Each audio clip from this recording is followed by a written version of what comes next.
ኑ በእግዚአብሔር ደስ ይበለን ለአምላክ ለመድኃኒታችን እልል እንበል በምስጋና ወደፊቱ እንድረስ በዝማሬም ለርሱ እልል እንበል እግዚአብሔር ታላቅ አምላክ ነውና በአማልክትም ሁሉ ላይ ታላቅ ንጉስ ነውና እግዚአብሔር ሕዝቡን አይጥላቸውም የምድር ዳርቻዎችም በእጁ ውስጥ ናቸው የተራሮች ከፍታዎች የእርሱ ናቸው ባህር የእርሱ ናት እርሱም አደረጋት የብስንም እጆቹ ሰሯት ኑ እንስገድ ለርሱም እንገዛ በርሱ ባደረገን በእግዚአብሔር ፊት እንንበርከክ እርሱ አምላካችን ነውና እኛ የማሰማሪያው ሕዝብ የእጁም በጎች ነንና መዝሙር 94 ከቁጥር 1 እስከ 7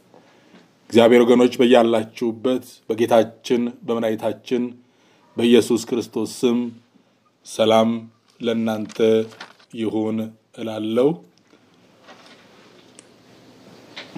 ዛሬ የሚኖረን የስብከት ርዕስ እግዚአብሔር ያስተማረኝ የጸና ያምልኮ ሕይወት ነው የጸና ያምልኮ ሕይወት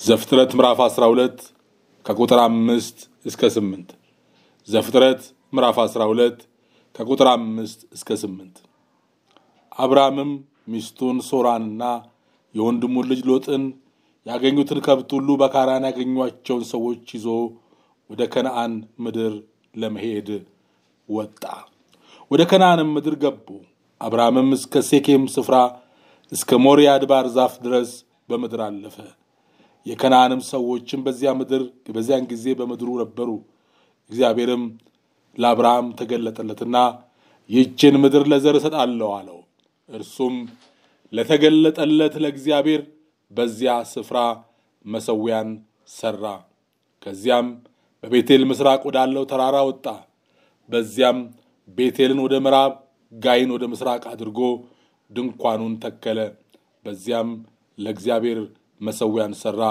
የእግዚአብሔርንም ስም ጠራ አብርሃምም ከዚያ ተነሳ እየተጓዘም ወደ አዜብ ሄደ ይለናል የእግዚአብሔር የአምላካችን ስም የተባረከ ይሁን እንግዲህ አምልኮ ምንድነው አምልኮ በልማድ ወይም ደግሞ በልማድ ልበለው እንዲሁ በአጠቃላይ ዕውቀት የምናቀው ሐሳብ በጥልቅ አክብሮት ሁኔታ መውደቅ መንበርከክን ነው በዚህ ጊዜም ያው እግዚአብሔርን አንተ ብቻ ንጉሴ ገዢ አምላኬ በማለት ሕይወትን በቃሉ ብርሃንነት መምራት ነው አጠቃላይ ግን ለኛ የሚመስለን ቀደም ብዬ እንዳነሳሁት መውደቅና በጥልቅ ያምልኮት ወይ ደግሞ ያክብሮት ሁኔታ መንበርከክን ብቻ አምልኮት ብለን እንወስደዋለን ነገር ግን አምልኮ እውነተኛ አምልኮ ባለበት የሰማያት መከፈት አለ እውነተኛ አምልኮ ባለበት ሰማያት ይከፈታሉ እግዚአብሔር ይመስገን ስለዚህ ምንድነው እውነተኛ አምልኮ ስንል ብዙ ነገሮችን ይጠቀልላል በእግዚአብሔር መደሰት ራሱ አምልኮ ነው ኑ በእግዚአብሔር ደስ ይበለን አይደለም ያለው መዝሙረኛው ቀጥሎ እንስገድለት ነው ያለው ስለዚህ ኑ በእግዚአብሔር መደሰት እግዚአብሔር በቂ ነው ማለት አምልኮ ነው ዝማሬ አምልኮ ነው ጾምና ጸሎት አምልኮ ነው ያው ጾምና ጸሎት ልማድና ሥርዓት ሳይሆን በሞላ ሁኔታ ነው ኢሳይያስ 58 ከ1 ላይ ጀምሮ ኢሳይያስ 58 ከ1 ከቁጥር 1 ጀምሮ ስለ ጾምና ስለ ጸሎት ይነግረናል ግን ያምልኮ ክፍል ሆኖ የሚቀረው አለ ለምሳሌ በጎ ሥራ ማድረግ ስለሚቀረው ያን አምልኮት ጌታ አልቀበለውም ሲል እንመለከታለን ጾም ጸሎቱን አልቀበለውም ለምን በጎ ማድረግ ይቅርታ ማድረግ የለበትም እና ስለዚህ አምልኮ ውስጥ በጎ ማድረግ ይቅርታ ማድረግ ይቅርታ መቀበልም ያምልኮ ክፍል ነው ማለት ነው። ስግደት ነው እንስገድ ብሏል። ስግደት እርግጥ እግር ብቻ ጉልበት ብቻ ሳይሆን ልብም ጭምር ነው። አገልግሎት ለእግዚአብሔር ቤት አገልግሎት መሮጥ፣ ወንጌሉ መስበክ ሊሆን ይችላል። ሌላም ነገር ካገኘነው ተገቢውን ለእግዚአብሔር የሚገባውን አስራት መስጠት አምልኮት ነው። አብርሃም ለመልከጼዴቅ ካገኘው ሁሉ አስራት ሰጠ ነው የሚለው፣ አወጣ። ስለዚህ አምልኮ ነው። ከዚያ በኋላ ነው እግዚአብሔር የባረከው። መልከጼዴቅ ባረከው ይላል። እግዚአብሔር ሲባርከው እንመለከታለን። መልካም ስራ፣ በጎ ስራ፣ የቅድስና ህይወት፣ የፍቅር ህይወት። ሌላ ደግሞ አሁን ለምሳሌ ተማሪ በትምህርቱ፣ ሰራተኛው በስራው፣ ባለትዳሮች በትዳራቸው፣ መሪዎች፣ አገልጋዮች፣ ሹማምንት፣ ባለስልጣናት በየተሰማሩበት ስራ በቅንነት መስራት እሱ ራሱ አምልኮት ነው። እግዚአብሔርን የሚያስከብር ህይወት። ስለዚህ አምልኮትን ሰብሰብ አድርገን ይሄና ያ ብቻ ነው አንብለው። ባጭሩ በመናደርገው ነገር ሁሉ መንፈሳዊም ይሁን ስጋዊ እንቅስቃሴ፣ በግላችንም ይሁን ከሰዎች ጋር በሚኖረን መስተጋብር ውስጥ ለእግዚአብሔር ክብር የሚያመጣን ነገር በደስታና ከልብ በሆነ በትጋት ማድረግ ይሄ አምልኮት ነው። ምክንያቱም በሁሉም አቅጣጫ የእግዚአብሔርን ክብር ማምጣት ማቴዎስ 5:16 ላይ መልካሙን ስራችሁን አይተው በሰማያት ያለውን አባታችሁን እንዲያከብሩ ብርሃናችሁ እንዲሁ በሰው ፊት ይብራ ይላል። ስለዚህ ለሰዎች ጋር የሚኖረን በስራ ቦታ የሚኖረን ነገር በሙሉ ራሱ የአምልኮ ክፍል ነው። ታማኝነት፣ በሰዓት ታማኝነት፣ በጊዜ ታማኝነት፣ ለስራ ባልደረቦች ላለቆች ታማኝ መሆን፣ መንግስት ወይም ደግሞ የምንሰራበት ቦታ በሰጠን ገንዘብ እጃችን ላይ በሚገባው ነገር ታማኝ መሆን፣ የኛ ያልሆነውን ነገር አለመንካት፣ በሁሉ አቅጣጫ ላይ ስንታመን እግዚአብሔር ይባርከናል። ዮሴፍ ተሸጦ ጲጥፋራ ቤት በገባ ጊዜ ጲጥፋራ ያስተዋለው ነገር ነበር። ይሄ ሰውዬ ባሪያ ነው፣ ሰዎች በድለውታል፣ ወንድሞቹ ገፍተውታል፣ ግን ይቅርታ አድርጎ ነው የመጣው። በውስጡ የያዘው ነገር የለምና እግዚአብሔር ከእርሱ ጋር እንደነበረና ስራው ሁሉ በእግዚአብሔር እንደተከናወነለት አየ ይላል።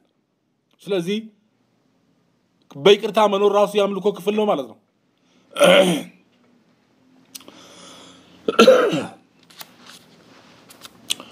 አምልኮትን ለብዙዎቻችን አሁን ቅድም ከላይ የዘረዘርኳቸው ነገሮች በሙሉ ተሟልተው መቅረብ አለባቸው እንጂ አንዱ አንዱን አይተካም።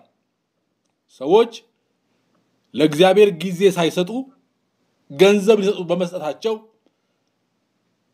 እግዚአብሔር ያን የጎደለውን ነገር የተኩ ይመስላቸዋል። አይደለም።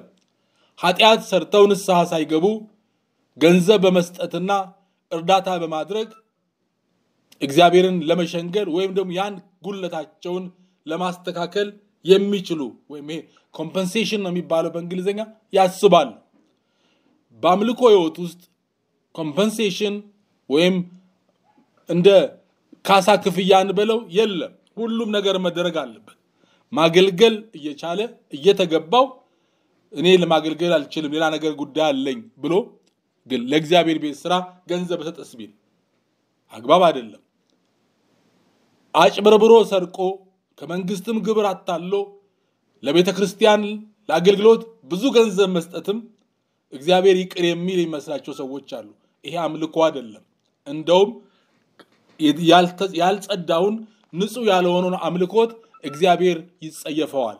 ለዚህ ነው እንስሳ የሚያርድልኝ ውሻ እንደሚያርድልኝ ነው ያለበት። በአንድ ቦታ ላይ በመስዋዕታችሁ ላይ ፂቅ አልኩበት ተፋሁበት ይላል። የመስዋዕታችሁን ፋንድያ ከፊት አርቁ ይላል። መልካም የሆነው ነገር እግዚአብሔር ፋንድያ ነው የማይረባ ነው ይለዋል። ስለዚህ ሁለንተናችን ለእግዚአብሔር ሰጥቶ ነው አምልኮ ማለት። ሁለንተናችን በቤት በጓዳችን ከቤተሰባችን ጋር በትዳራችን ከትዳር ጓደኞቻችን ከልጆቻችን ጋር ከዘመዶቻችን ጋር ከክርስቲያን ወገኖች ጋር በሁሉ አቅጣጫ ሰላማዊ የሆነ የተስተካከለ ህይወት ሊኖረን ይገባል።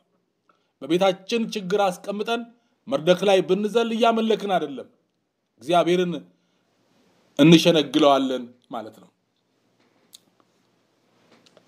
እግዚአብሔርን ደግሞ ማታለል አይቻልም። አንድ ጊዜ የሰማሁት ታሪክ ትዝ አለኝ። ከዓመታት በፊት ነው አሉ በአንድ ቤተክርስቲያን ውስጥ የብዙዎች እናት ተብላ የምትቆጠር ለተቸገረ ደራሽ፣ ለታመመ አልቃሽ፣ በፈተና ላለ አብራ የምትጸልይ የምትንበረከክ በጣም ብዙዎች እናታችን እህታችን የሚሏት ሴት ታማ ትሞታለች። አንድ ወዳጄን ነገረኝ፣ ታማ ትሞታለች። ከዛ በቃ በዚያ ያሉ ወገኖች ሁሉ አለቀሱ። እግዚአብሔር በቃ እንደው እንዳጎደለባቸው የምትጠቅመንን እህት እናታችንን እንዴት እግዚአብሔር ይወስድብናል በስንቱ ችግር የምትደርስ ብለው አሉ። በጣም መስመር የለቀቀ ሐዘናቸውን አየና እግዚአብሔር ተናገረ። በኋላ አንድ እግዚአብሔር ሰው እግዚአብሔር እንዲህ ብሏል፣ እቺ ሴት ወደኔ መምጣቷን ታቃላችሁ ወይ እርግጠኛ ናችሁ ወይ ይላችኋል እግዚአብሔር አላቸው። እንግዲህ ወደ ጌታ ሄደች ወደ ጌታ ሄደ ነው ምን ነው አይደለ? ወደኔ ለመምጣቷ እርግጠኛ ናችሁ ወይ አላቸው ብሏል እግዚአብሔር ሲላቸው ደነገጡ። እስኪ እናጣራ ብለው ወደ ቤተሰቧ ሄደው ከቤተሰቧ ጋር ስላለው ጉዳይ ጠየቁ። በጣም በሚያሳዝን ሁኔታ ከ10 ምናምን ዓመት በላይ ከባሏ ጋር ተጣልታ አልጋ ለይታ ለብቻዋ የምትኖር ሴት ነበረች። እግዚአብሔርን ማታለል አይቻልም ወገኖቼ፣ ልንጠነቀቅ ይገባናል። ስለዚህ አገልግሎት አምልኮት የመድረክ ጉዳይ አይደለም፣ የታይታ ጉዳይ አይደለም። ሁሉን በሚያይና በሚመለከት በእግዚአብሔር ፊት ነገር ሁሉ የተገለጠና የተራቆተ ነው ይላል። ስለዚህ በሁሉ አቅጣጫ እግዚአብሔር መንፈስ ቅዱስ በመራን ሁኔታ ሙሉ ሆነን መቅረብ አለብን። እውነተኛ አምልኮ ለእግዚአብሔር ሰጠ አምልኮት ህይወት እንደው ራስን መስጠት አንደኛው እዚህ ሮሜ 12 ከ1 እስከ 2 ላይ ነው። ራስን መስጠት ይፈልጋል። አምልኮት በኔ ህይወት ላይ ነው እግዚአብሔር መጀመሪያ የሚመለከው። ሁለንተናይ እጄ እግሬ አይኔ ሁለንተናይ ሐሳቤ ለዚህ ነው እግዚአብሔር አምላክን በፍጹም ልብህ በፍጹም ነፍስህ በፍጹም ሐሳብህ ይላል። ሁለንተናን ለእግዚአብሔር መስጠት ነገር ነው የመጀመሪያው አምልኮ። ሌላው ደግሞ አምልኮ ደግሞ መሰዊያ ነው። ስፍራ መስጠት፣ ጊዜ መስጠት፣ ያኔ ነው ደስታ፣ እርካታ፣ ሰላም፣ ደስታ የሚኖረን፣ እረፍት የሚኖረን። ጌታ በእውነትና በመንፈስ እንደሚመለክ ለዛች ለሳምራዊቷ ሴት የነገራትን በዮሐንስ ወንጌል ምዕራፍ 4 ቁጥር 24 ላይ እንመለከታለን። በእውነትና በመንፈስ ሴቲቱ የት ቦታ መስዋዕት እንደሚሰዋ ታሪክ ምን እንደሆነ ታውቃለች። ህይወቷ ግን በኃጢአት የቆሸሸ እንደነበረ መጽሐፍ ቅዱስ ይነግረናል።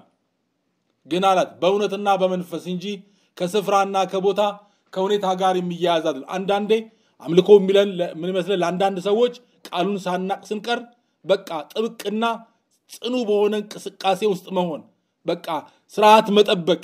ስርዓት መጥፎ ነው እያልኩ አይደለም። ይሄን ማድረግ ያን ማድረግ እንላለን። በእውነትና በመንፈስ ነው እግዚአብሔር የሚመለከው። ምክንያቱም እግዚአብሔር መንፈስ ነውና። ባል በባል ላይ የደራረበች በኃጢአት ውስጥ ሆና ነገ ግን ስለ መሲሁ መምጣት ታውቃለች። ይቻላል ኃጢአት እየሰሩ መዘመር፣ መስበክ፣ መስጠት ይቻላል፣ መጸለይ ይቻላል።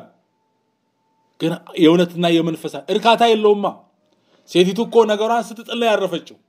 እውነተኛ አምልኮን ካስተማራት እውነተኛ አምላክ ከሆነ ከእግዚአብሔር ልጅ ከኢየሱስ ክርስቶስ እግር ስር ስትወድቅ ነው ያኔ ነው ያረፈችው። ስለዚህ እግዚአብሔር በደስ በማይሰኝበት ህይወት ውስጥ መመላለስ አምልኮ አገልግሎት አለኝ ማለት እረፍት የለውም። ብዙ ሰዎች አምልኮ የሚመስላቸው በቃ ጉባኤው ደመቅ ሲል ሰው ሲበዛ ዝማሬው ድብልቅልቅ ሲል ሌላም ነገር ሲጨመርበት ይመስላቸዋል። ይሄ የሥጋና የደም ሐሳብ ነው። ምክንያቱም እግዚአብሔር መንፈስ ነው። ሰማያዊ በሆነ ቅድም ቢሆን የሰማያት መከፈት ያለበት ሰማይ ደስ የሚለው መላእክት ከኛ ጋር አሜን የሚሉበት መሆን አለበት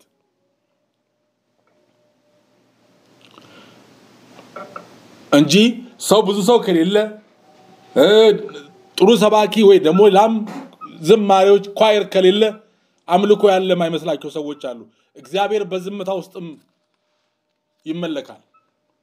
ዝም ማለት ጸጥታ ሲሆንም በጸጥታ አንዳንዴ ሁከትና ረብሻ ብቻ ከማድረግ ጸጥ ብሎ ደግሞ እግዚአብሔር ማዳመጥም ትልቅ ነገር ነው። እዛ በአንደኛ ነገሥት ምዕራፍ 19 ላይ አንደኛ ነገሥት ምዕራፍ 19 ከቁጥር 9 እስከ 13 ላይ ስንመለከት ኤልያስ ወደ ኮሬብ ተራራ በተጠራ ጊዜ ኃይለኛ ብርቱ ንፋስ ተራሮችን የሰነጠቀ አለቶቹን የሰባበረ ንፋስ አለፈ። እግዚአብሔር በዛ ውስጥ አልነበረም። ታላቅ የምድር መናወጥ ሆነ። እግዚአብሔር በዛ ውስጥ አልነበረም። እሳት አለፈ። እግዚአብሔር በዛ ውስጥ አልነበረም። ትንሽ የዝምታ ድምጽ ይላል። ይገርመኛል። ዝምታ እንዴ ድምጽ አለው። ትንሽ የዝምታ ድምጽ ሆነ። እግዚአብሔር በዛ ውስጥ ነበርና ኤልያስ ፊቱን ሸፈነ ይላል። ያውቃል የቱጋኖ እግዚአብሔር ያለው እግዚአብሔር የቱጋኖ ተገለጠው ያውቃል ይሄ ሰው። ስለዚህ በተራራው ላይ በእግዚአብሔር ፊት ቆሟል። እውነተኛ ምልኮት ያለው በእግዚአብሔር ፊት በመሆን ነውና በተራራው በእግዚአብሔር ፊት ቆማለው። የእግዚአብሔርን ድምጽ በትንሽ የዝምታ ድምጽ በዝምታ ውስጥ እግዚአብሔርን መስማት ይቻላል። ባዶ እንጻው ወይም ቤተክርስቲያኑ ወይም አዳራሹ ባዶ ሆኖ በዝምታ ውስጥ ግን እግዚአብሔር ሊገለጥ ይችላል። ጸጥ ብሎ ላለው ሰው ሊገለጥ ይችላል።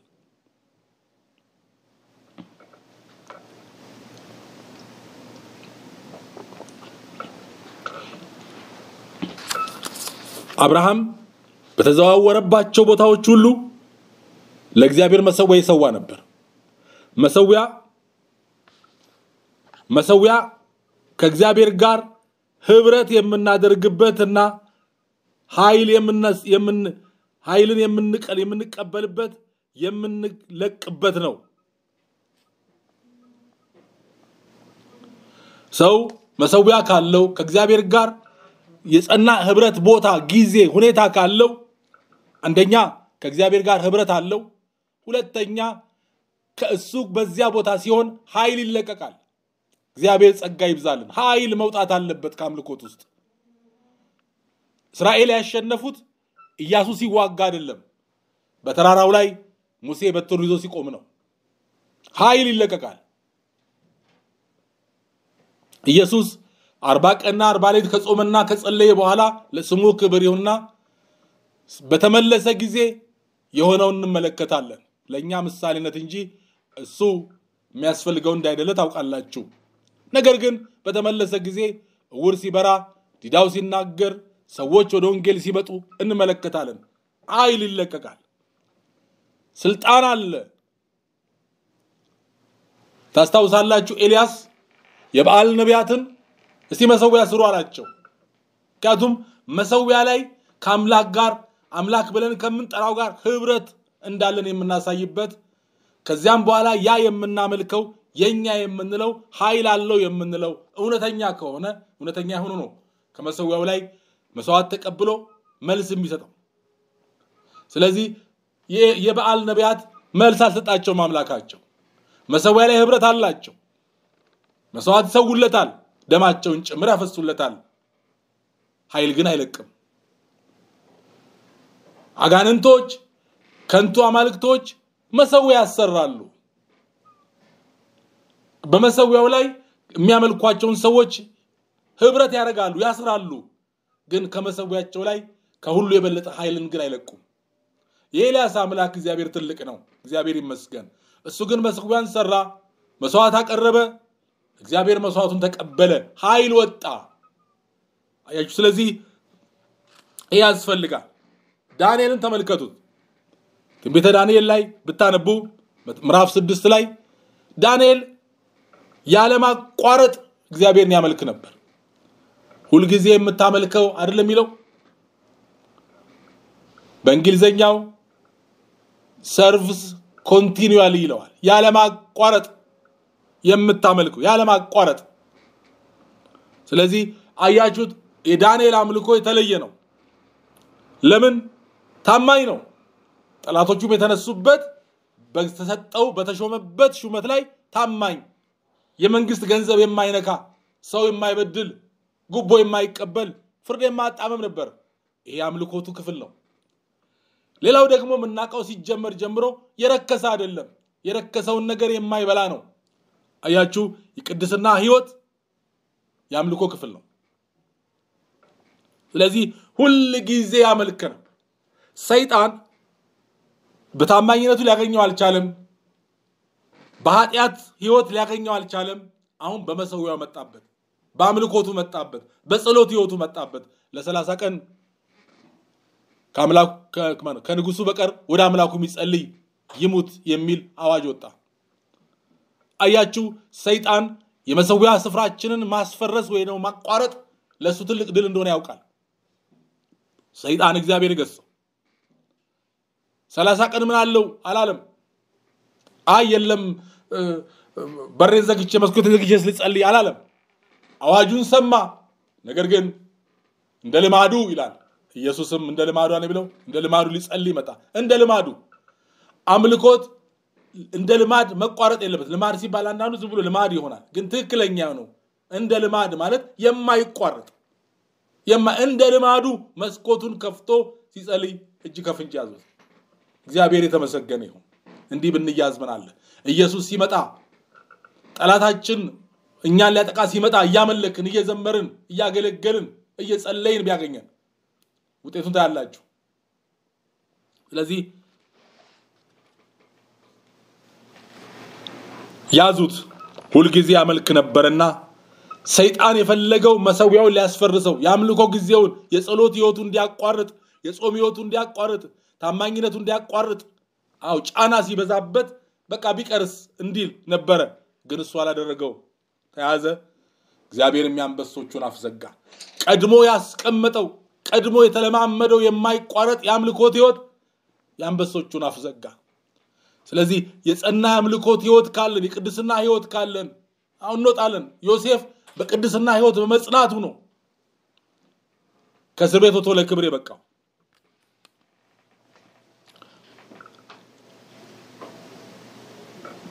በጣም ይገርመኝ ክፍል የሐዋርያት ሥራ ምዕራፍ 2 ቁጥር 5 ላይ የሐዋርያት ሥራ ምዕራፍ 2 ቁጥር 5 ላይ በሰማይ በታች ካሉ ህዝብ ሁሉ በጸሎት የተጉ አይሁድ በኢየሩሳሌም ይኖሩ ነበር ይላል።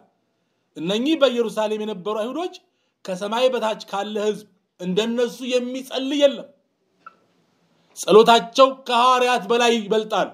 በጊዜም በሌላም ሊሆን ይችላል ብዙ በመጸለይ። የሚገርመው ግን መንፈስ ቅዱስ እነሱ ጋር አልወረደም። ለምን? ኢየሱስ የለማ። ኢየሱስ ክርስቶስ የሌለበት ህይወት መዳን የዘላለም ርስት ወራሽነት የሌለበት አምልኮትና በአጠቃላይ ምንም ነገር ባዶ ነው። ለምን? የምታደርጉትን ሁሉ በጌታ በኢየሱስ ስም አድርጉት ተብሏል። ቆላሲስ 3:17 ቆላሲስ 3:17። ስለዚህ ኢየሱስ ክርስቶስ ከሌለ መንፈስ ቅዱስ የለም። ያለ መንፈስ ቅዱስ ደግሞ ምንም አይነት አምልኮት የለም። አምልኮ በዳነ ህይወት ባገኘ ማንነት በመንፈስ ቅዱስ ኃይል የሚፈጸም ነው። በእውነትና በመንፈስ ሲል በቃሉ ላይ የተመሰረተ በማስተዋል የሆነ ማለት ነው። ያምልኮ ህይወት ልምምድና ዕውቀት ወይም የግል ችሎታ አይደለም። አምልኮት ህይወት ነው። አምልኮ ኑሮ ነው። አምልኮ ላይፍ ስታይል ነው። የህይወታችን መርህ ነው። ብዙዎች ስለ እግዚአብሔር ቃል ስለ አምልኮት እንደዚህ ቢደረግ ሰማያት እንዲከፈቱ የማድረጊያ መንገዶች እነኚህ ሌላም ብለው ይናገራሉ። ህይወት ነው ወሳኝ። ኤሊንና ሳሙኤልን ተመልከቱ። ኤሊ እግዚአብሔር ሲናገር እንዴት እንደሚናገር ያውቃል። ግን እግዚአብሔር እሱን መናገር አቁሟል። መንፈሳዊ ልምምድ የለው።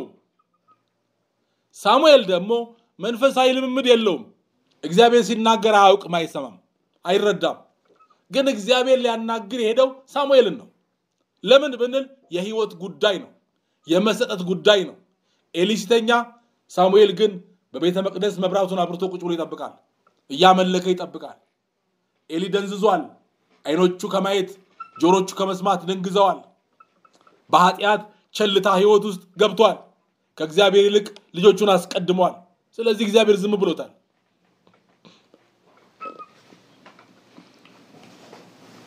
ስለዚህ እግዚአብሔር ሲናገር ሳሙኤል ሲጠራው እግዚአብሔር ሰው የጠራው መስሎት ኤሊ ጋር ይሮጥ ነበር ሳሙኤል ግን አልገባውም አሁንም ግን እግዚአብሔር መጥቶ አሁንም ሳሙኤል ይለዋል አሁንም ወደ ኤሊ ይሮጣል ልምምድ የለውም መንፈሳዊ ልምምድ የለውም ህይወት ግን አለው ብዙዎቻችን መንፈሳዊ ልምምድ ላይ ልምምዶችን ኮፒ ለማድረግ እንሞክራለን አትጨነቁ ልምምድ ኮፒ ማድረግ የትም አያደርስ እግዚአብሔር እያንዳንዳችንን በየግላችን ነው የሚፈልገን ህይወት ነው ስለዚህ ኤሊ ሳሙኤል ተሽሎ እግዚአብሔር ሲናገረው እንመለከታለን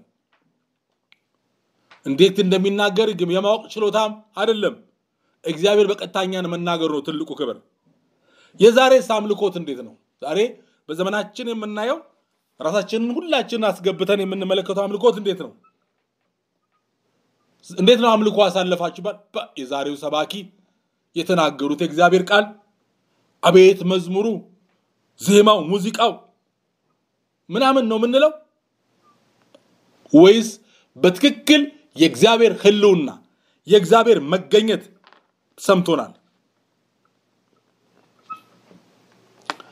ቃሉ በእውነት መሰበክ አለበት ሰዎች ወደ እግዚአብሔር በንስሐ መመለስ አለባቸው እግዚአብሔር የበደሉ ሰዎች ወድቀው ጌታ ሆይ ማረኝ ብለው ደረታቸውን እየመቱ ልብሳቸውን ሳይሆን ልባቸውን ቀደው በእግዚአብሔር ሲወድቁ መታየት አለበት ያንዳንዳችን ራሳችንን ለጌታ የመስጠት በመንፈስ ቅዱስ በመመራት ብለን ራሳችንን የምናይበት መሆን አለበት ራሴን ለእግዚአብሔር እንድሰጥ አስወስኖኛል የዛሬው አምልኮት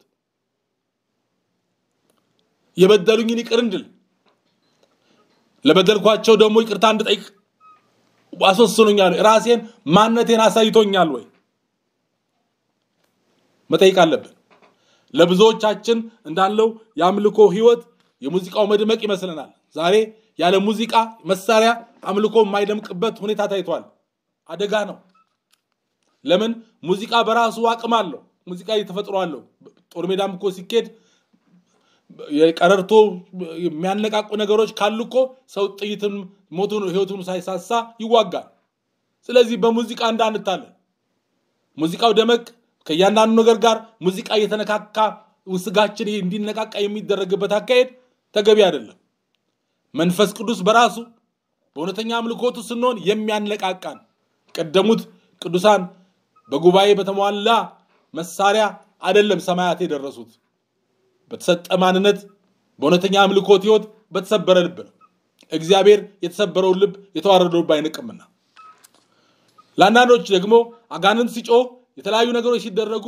ይመስለናል ይሄ እግዚአብሔር ኃይል መገለጥ ነው መጠየቅ አለብን ያጋንንት ጮት በራሱ የተለያዩ ጥቂት ነገሮች መደረጋቸው በራሱ የእውነተኛ አምልኮ መገለጫ አይደለም ሁሉንም ካላካተተ የንስሐ ህይወት ሳይኖር የእግዚአብሔር ቃል ሳይሰበክ ሰዎች በኃጢአት ውስጥ ሆነው ተአምራት መጣ ትንቢት ተነገረ ቢባል ምንጩን መጠርጠር ትልቅ ጥበብ ነው ስለዚህ የጸና የአምልኮት ህይወት አለኝ ወይ ብሎ መጠየቅ ያስፈልጋል እግዚአብሔር አምላክ የተባረከ ይሁን በዚህ እግዚአብሔር ባርኮን ተናግሮን ከሆነ ሌሎች ደግሞ በማካፈል ሼር በማድረግ